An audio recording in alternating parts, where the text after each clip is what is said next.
to join us, and we'll start the meditation then. Okay, thanks for joining this morning. Thank you.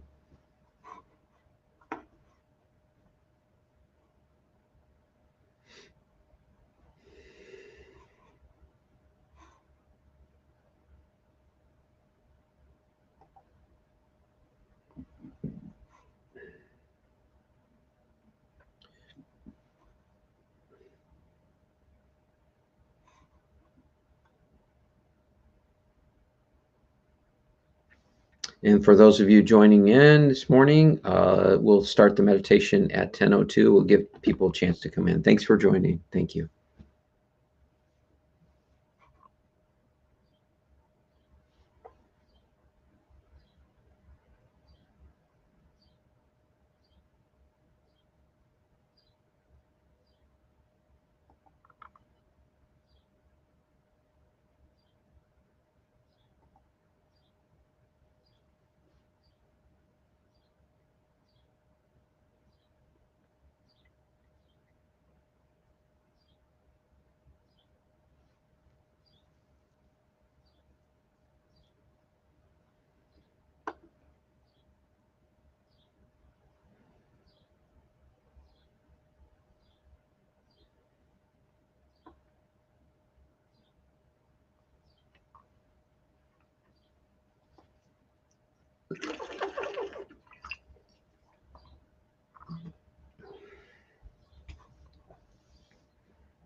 Okay, good morning, everyone. Good morning. Saturday morning, and been going through a little bit of a challenge that I've trying to be as aware of as possible as it stirs up feelings of really fear, disappointment. And so I'm just trying to allow and notice the fear and the disappointment there. And I've been working with a woman who's been super helpful, who wants to help me to raise my business to a whole nother level. And I really appreciate her teachings. And she really has me feeling with confidence that I can take this to a whole nother level. Retreats, meditation, classes, things like that. So any case, and then only to get home after feeling so inspired and excited to be hearing a song in my head by Spirit to ask me to let it go. And so it stirs the pot for me. It stirs the pot that I'm afraid to say something to this person because we've met a couple times and everything is flowing well. And so I feel disappointed. And yet, to be honest with you, I've been through this enough times where if Spirit's asking me to do something, I have a pretty deep trust and faith that there's a reason for it, even though my mind can't understand it. So that's what's going on for me. And I think it's a good and a powerful process anytime it stirs up fear or disappointment, any negative emotions, because it's an opportunity to be mindful of those so-called fears that we think we own or that we are, and just be aware of those and allow them to pass on by. So that's what's going on for me right now. And overall, I feel grateful because if there's fear there, let's rock and roll. All right, God, bring to me what you need to bring to me to help it to release and let go. So any case, thank you for joining this morning. Let's meditate. So just allowing your body to completely relax in whatever you're sitting or lying on. And just allow yourself, your body, to be physically supported. But also, just if you have that higher power that you go to, that source, just allow yourself to be supported mentally, emotionally, spiritually, physically. Just allow all of your being to be completely supported so that you're able to relax, you're able to let go of your stress, and you're able to just melt into, surrender into this present moment. And what does that mean? It means letting go of any resistance, letting go of any agenda or intentions of what you have. Just be empty for this meditation. Just let all of that go. And just be present here. Just be here now. That's all. And so I invite you just to take in a nice deep breath and just let go of all your stress and worries. Let go of all your past. That's all done. And let go of your future, which we truly don't know what it will look like. There's really no such thing as future, even because this moment here was called the future, 10 minutes ago, 10 years ago, 10 days ago. And every present moment that we had called the future is just another present moment. So all there really is a series of new present moments. That's all. And so I'm just inviting you to be in this present moment and let go of your need to fix or change anything about yourself or others or the world, at least for this meditation. If you do that, if you make that choice right now just to let go of your need to fix or change anything or grow or heal, then really the only thing that is left is peace, right? If you're not, at least for this meditation, if you're not asking anything of yourself, someone else, or the world to be any different, for your life to be any different than what it is, all that's left is peace.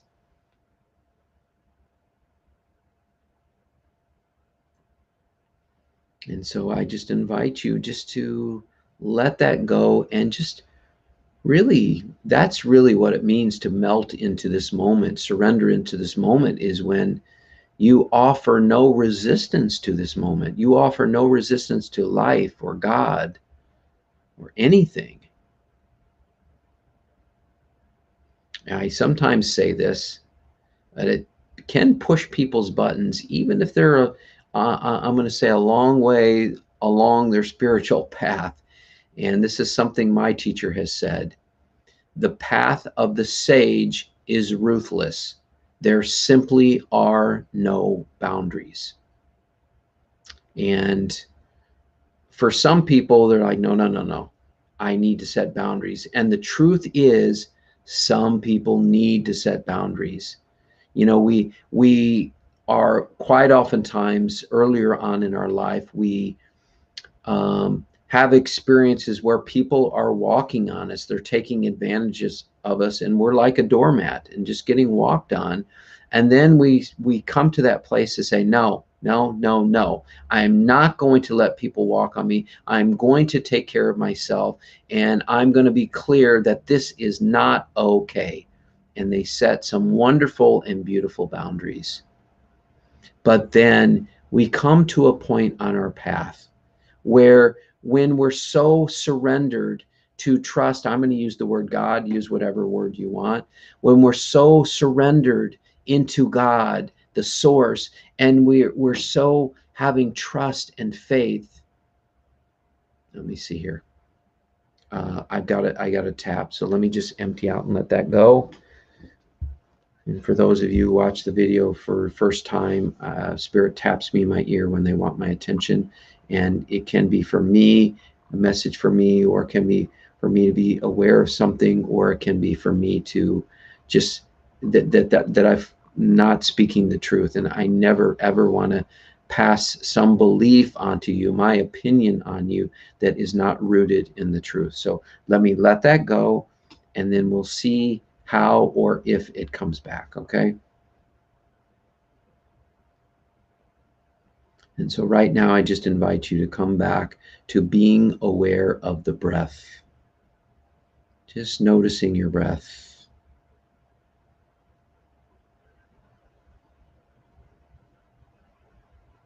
And you may even want to notice the stillness and the silence.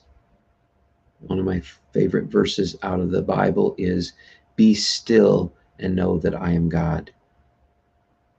Our minds are so active, so busy, that sometimes we just can't recognize that God is right here, right now, and is right here, right now in every moment. You can't escape God. It's like a fish looking for the water. It's so its experience is so steeped in that it can't see that the water is everywhere around it. And that's true for you with God. If God is omniscient, omnipotent, all-knowing, and is everywhere and everything, how can you be separate from God in any way?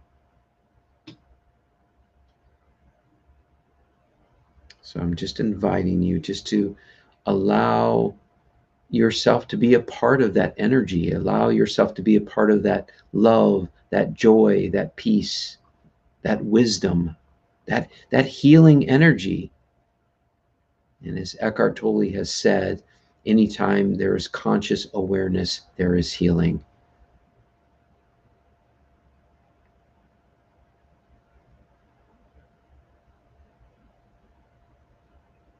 And of course, healing is for your person, not for your authentic and true self that is already aligned and one with God. But right now, I just invite you to become aware. Become aware of your breath, the stillness, the silence, and recognize, just realize that this awareness of your breath, this awareness of the stillness, awareness of silence, if you're able to connect with those, either way is fine, the breath is fine. This awareness, though, doesn't require any intelligence. It doesn't require you to learn something more knowledge. And it doesn't require anything physical, meaning your body or your mind. You recognize that you exist. If I asked you how you know you exist, well, you're aware. There's a consciousness there that recognizes that you're here. Not by physical form, I'm not speaking of, but recognizing that you are conscious and aware. And it is that conscious and awareness that helps bring you back to the truth of who you are. As Ram Dass said, pure, loving, conscious awareness. Actually, I don't think he used the word pure, but I don't think he would dispute that. But loving, conscious awareness.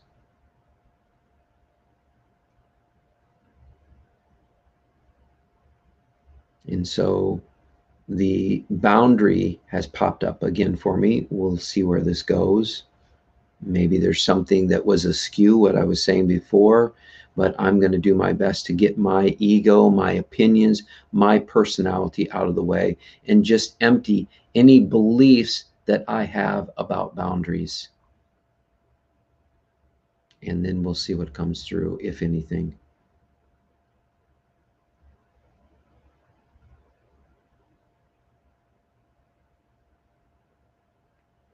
When there was a reporter that went to see the mystic yogi, Krishnamurti. And if you're not familiar with Krishnamurti, he was I'd say a mystic philosopher, and really has some wonderful books. One of my favorites, Laura and Maverick used to joke with me because every time we went to the bookstore, I'd go to the same book of Krishnamurti's because there was so much to digest out of it.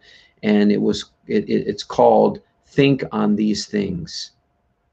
And if you'll notice about a teacher like a Muji, an Eckhart Tolle, a Krishnamurti, one of the things as a master teacher is they ask questions to provoke thought in a way that questions what you know, what you think you know.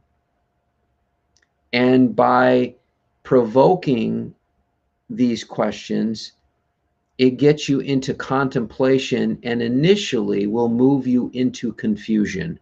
Why confusion?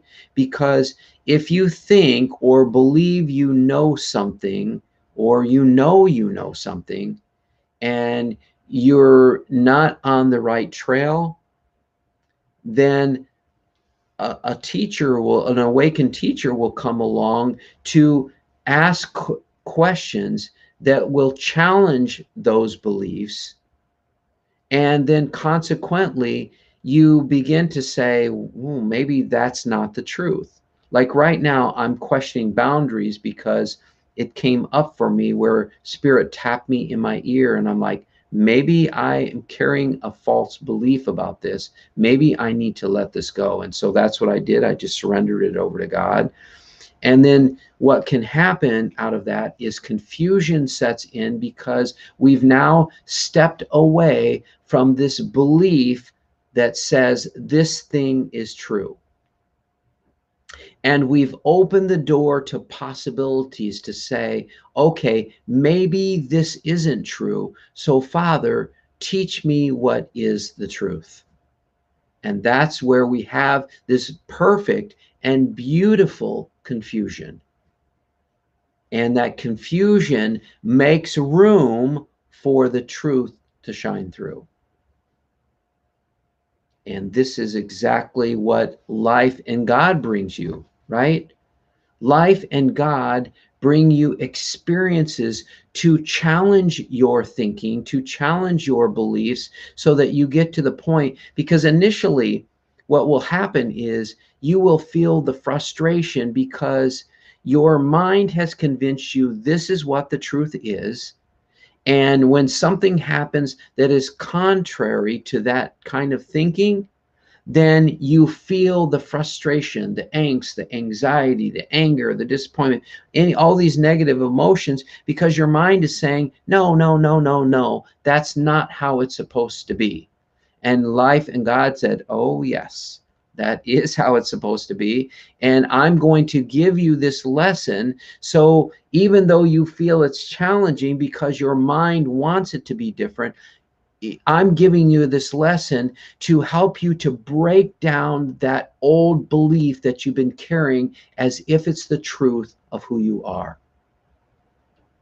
And this is the very core of what life is about, to bring you forth experiences that break down old beliefs, old opinions that are keeping you living a limited life. And so the more we stop fighting against life and we accept that there is some reason that this experience has been brought to us, then we open the door to learn something new. And that quite oftentimes starts with confusion, and then it moves us into the truth because we've opened our mind, we've opened our heart to a new possibility. And so that's what I want to do with boundaries right now, is just open my heart, open my mind for a new possibility. Ultimately, the truth of who we are is not opinion based at all. Not at all. Well, then the mind says, well, wait a minute. You're telling me that I can't have the opinion that love is good? What I'm saying is that when you are so emptied out of all your opinions, all your beliefs, even, and it's okay, there's things that we have beliefs about, that love is good and it's a really beautiful guiding light for us, and that compassion is good, and kindness and patience, and God is good, and we can certainly have these beliefs and these opinions. But ultimately, what's being asked of you is to give up everything so that you can empty out so completely that you are coming from a place of freshness, of newness, of complete innocence in every single moment. Please hear that. When you get to the point where you've emptied out so completely, then you can approach every present moment with a newness, a freshness, an innocence. Because let's face it, so many times when we're in conversation with people, I do this all the time, I believe all people do until they step beyond all their opinions and beliefs and their self-righteousness. We enter a conversation and we're just regurgitating old information because it's not coming from that place of innocence and that place of emptiness, that place of emptiness and stillness and silence within us and as us. I don't even want to say within us, because within us is insinuating that it's within something physical, and it is not. It is non-physical, non-formless, shapeless. There is, you are the nothing. The wisdom flows through the emptiness, the stillness, the nothingness of who you are. And that is simply consciousness expressing itself through you.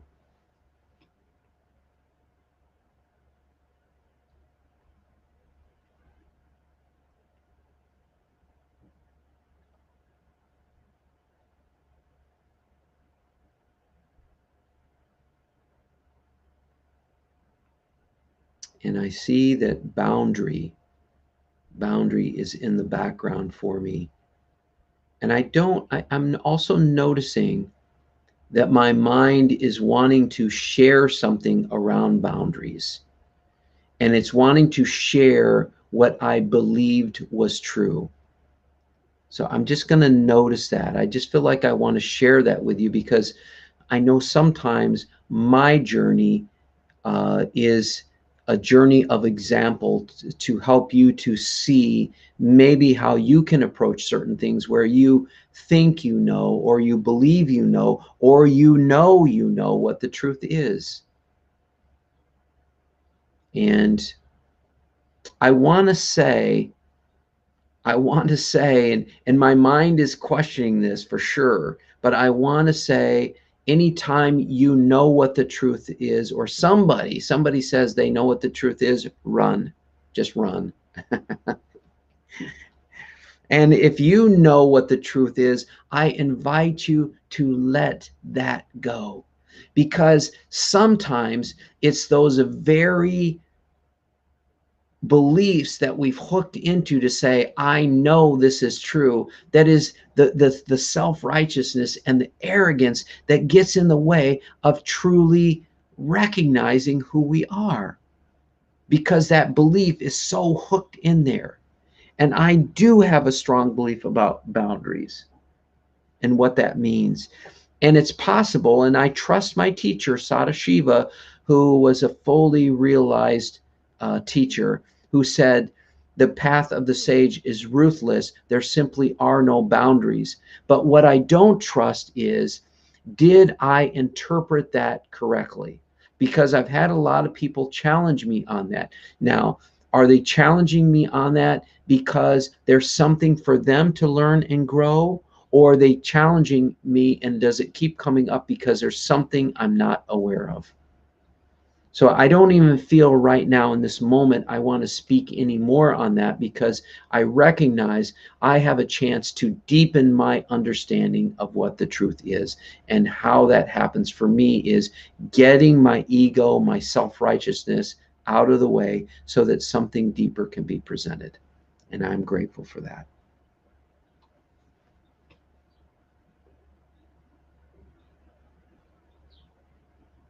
And I'm also recognizing right now, as I spoke earlier before this video started, I was speaking on, I've met with somebody a couple times now who has a company that can help boost a person's business. I don't even know if boost is the word. She has such great background and experience of really how to um, just enhance a person's business. And it's the second time I've met with her, and I've spoken on the phone with her, and we've texted back and forth and emailed different things. And I came home and I'm like, oh my God, she's going to take my business to a whole nother level. And I got excited about it. And then I started hearing the song in my head, I think by Maroon 5. And I don't know if I can even get the harmony right now, but How can something so right be something so wrong? That's not the melody, but it's the words. How can something so uh, seem so right, but is so wrong? Something to that degree. So, what popped up for me is, and to be honest with you, I feel a bit emotional with this because I was really loving the direction this was going. She has taught meditation. She's been a speaker. She is an executive director of this company. She has a lot of things to share of the internet and social media. She has a background in computer science. I really felt like she was such an answer to so many things that I needed, and yet I get home and I'm hearing this song and I'm like, oh my God, please no, I don't want this to happen. And what came up for me is one thing is my fear of communicating to her, this is not for me. And I had a fear. I noticed a fear of what she might respond, and that the fact that we've gotten together and that we've exchanged emails and texts and messages and phone calls, and now I'm going to all of a sudden drop out. And my judgment with myself is, or with this experience is, she has invested time and money in this, and that doesn't seem right. And so now my mind is going like, well, how can I reciprocate to her in some way? Maybe I give her, she was going to attend the retreat, and maybe I still allow her to attend the retreat. I really don't know. I really don't know. So what I'm being aware of is my fear of communicating to her. But let me say this, as being an example. When I say my fear, who is it that is afraid of communicating? Is it the when I say I'm afraid, is that I really the truth of who I am, or is that just the story and belief of who I am? Look at the I, because if I am the one who is afraid, who is the one that is the witness to the one who is afraid? And if I am disappointed from this, who is the one, what is it that is aware of the disappointment? This is really what so much of life comes down to right here, right now. And that is when we have fears come up, to not fight them or make them bad or wrong, or disappointment, don't fight it or make it bad or wrong. And so what happened for me when I started getting the song, I'm like, no, no, no, no, no, no. Why was I saying no, no, no, no, no? I was saying that because there was a stress that was popping up for me, meaning that my mind wasn't liking this situation, and my mind was judging that this is not how I want this experience to unfold. And it's probably the exact reason why it presented itself, because I do have a fear of communicating it. I have a disappointment of not letting this go. And it calls on my trust and faith. It calls on my trust and faith to, when I close this door, that there will be another door that opens, that God will take care of me still.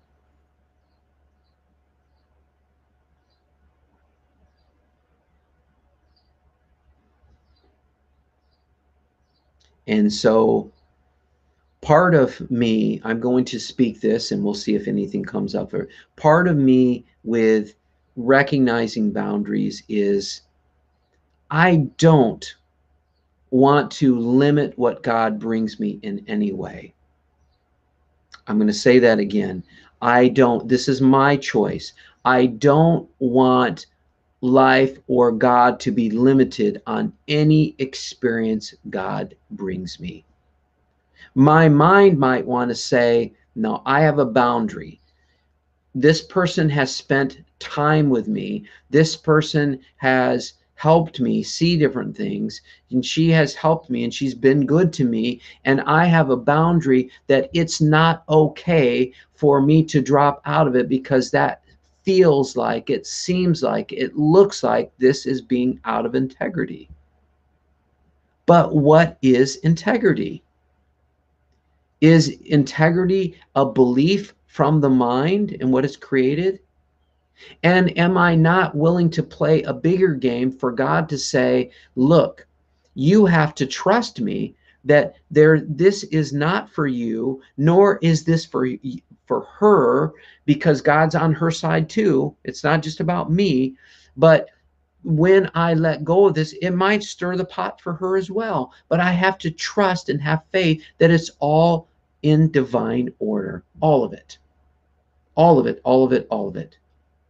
And if I'm going to set this boundary, it blocks God from giving me this perfect experience. And it denies her of having this experience, even though she might not like it. She might feel frustrated. She might feel disappointed. She might feel angry. I don't know. But it's her experience. And I have to have trust and faith that if God is bringing this to me, I am going to trust that it's exactly what needs to happen, even though my mind doesn't like it. So now I'm going to come back to what I was going to say with Krishnamurti. When there was a reporter that was went to see Krishnamurti, and because Krishnamurti has a deep amount of wisdom to share, um, the reporter described it as when Krishnamurti spoke, people hung on every word that he had to say. So when he said that to them very quietly, I have a secret to tell you. The reporter described it as he noticed that everybody kind of leaned in because Krishnamurti spoke softly and nobody wanted to miss a secret that the Krishnamurti was going to share. And so as Krishnamurti leaned in and everybody else leaned in, and he quietly said, I don't care what happens to me. And I feel emotional with that because it's affirming for me. It's affirming for me that when we become boundaryless, when we say to Father, Father, I give my entire life, my entire being over to you because I have trust and faith that you are on my side, that you are only going to bring me exactly what I need, exactly when I need it. And for that, Father, I give thanks to you. So it's such a powerful statement what Krishnamurti said. I don't care what happens to me. And this reminds me of a story from the autobiography of a yogi written by Paramahansa Yogananda, the awakened teacher who wrote a biography of his life. And there is a story that he tells as he met a policeman. And the policeman tells the story to Yogananda as there was somebody that was a murderer, and the policeman was chasing after this person and came running around the corner wielding his sword and wielded his sword and cut the arm off of a yogi, of an enlightened teacher.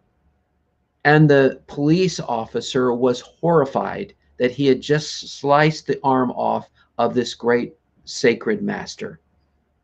And the sacred master said to him, do not worry. Come back in 3 days and you will see that my arm is completely healed. And so the police officer did exactly as the yogi had asked. And he came back in 3 days. And I just feel emotional right now.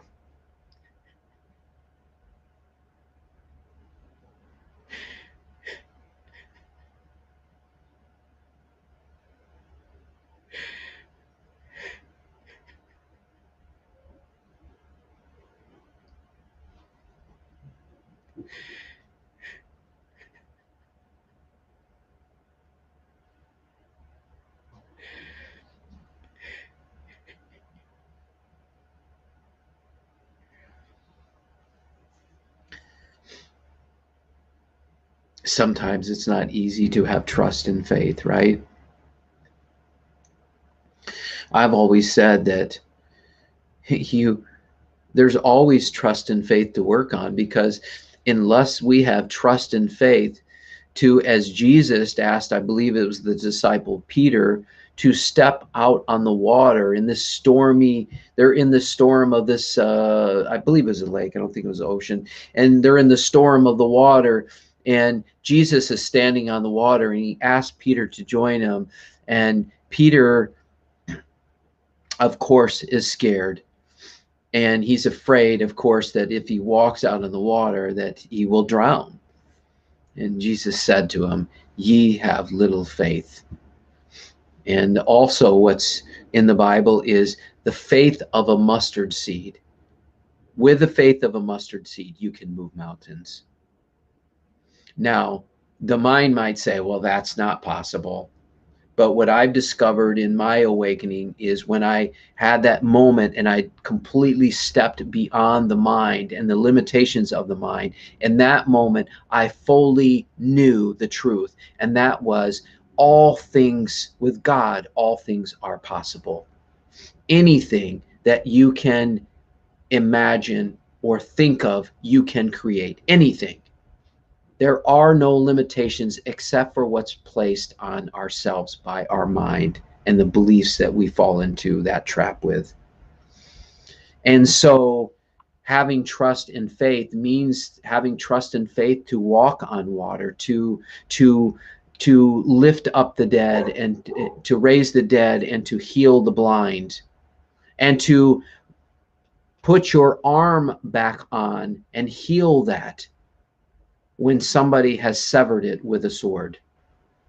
And so, completing the story, of course, the police officer came back and visited the yogi, and his arm had completely healed. I'm not here to convince you of that truth or convince you of anything or persuade you that that is the truth. I'm inviting you to let go of your limited beliefs. And I'm inviting you to even surrender so fully into life, so fully into this present moment, so fully into God, that you come to that place for yourself to say, Father, whatever you want me to experience, I give you permission. I trust that you have my back. I trust that you are going to give me exactly what I need, exactly when I need it. I don't want to get in the way of anything. I don't want to get in the way of, even though I've worked with this person and I like this person and I feel inspired by what's possible, I don't know what you know. And I'm letting my own mental judgments go so that I can just flow with you and give you permission to bring me whatever needs to be brought.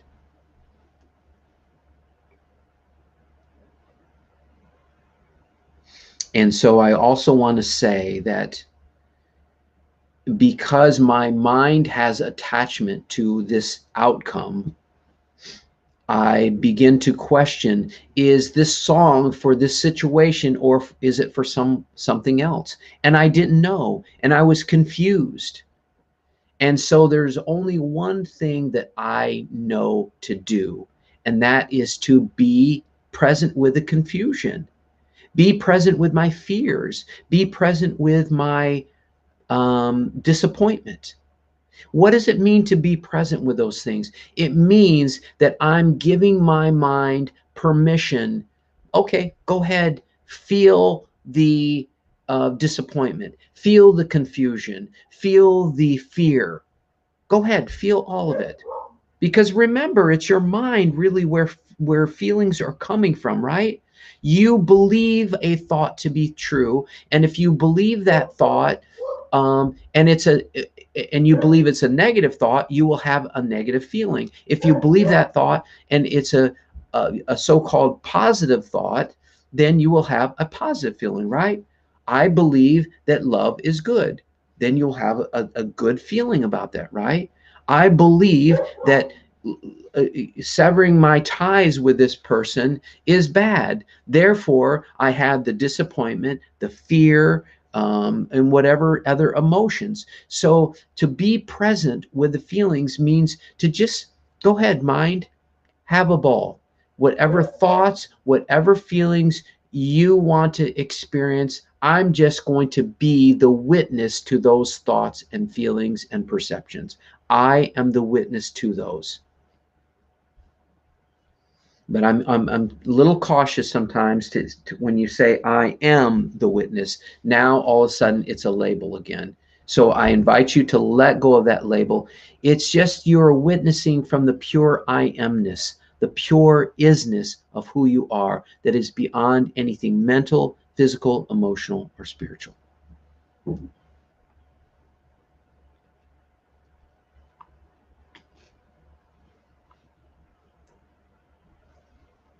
And so just coming back to being aware of your breath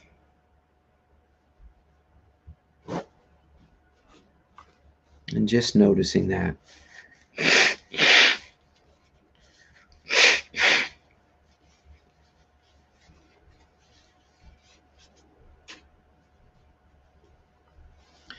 And I feel like let's just sit in this this stillness, this energy.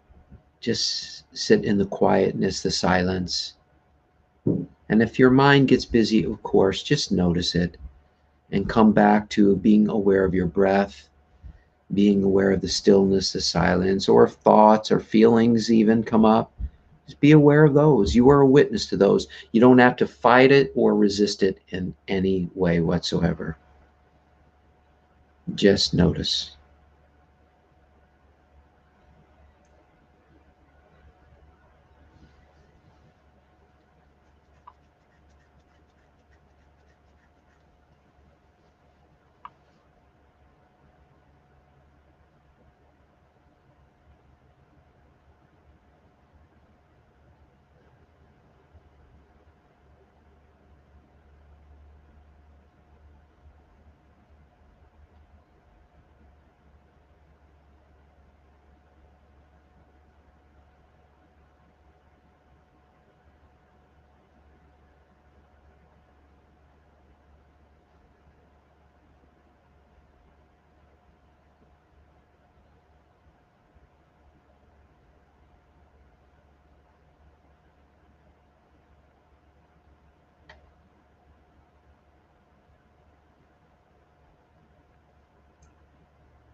And if your mind is drifted, simply coming back to the present moment, just being aware of your breath.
And if your mind has drifted, once again, just coming back to being aware of the breath, the stillness, the silence, whatever works for you, but just coming back home to your focal point.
We're going to begin to bring this meditation to completion. So if you'd like to continue meditating, please mute or turn your device off. And thank you so much for joining today. And for those of you who are ready to finish, just taking in a nice deep breath. Filling up your lungs and just re-energizing this wonderful physical form. And then just move the body around some, stretching it. And taking your time, and whenever you're ready, opening your eyes. And if anybody wants to make any comments on Facebook or YouTube, let's see, let me go over to Facebook here.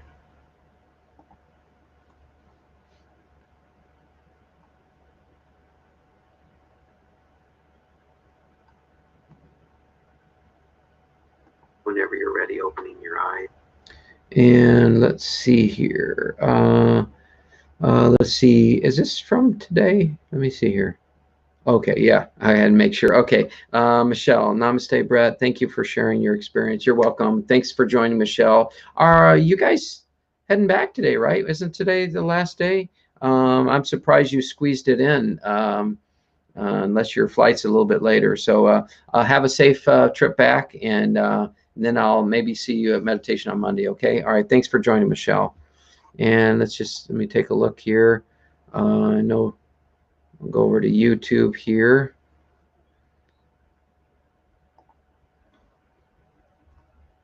Takes me a little longer to get over there.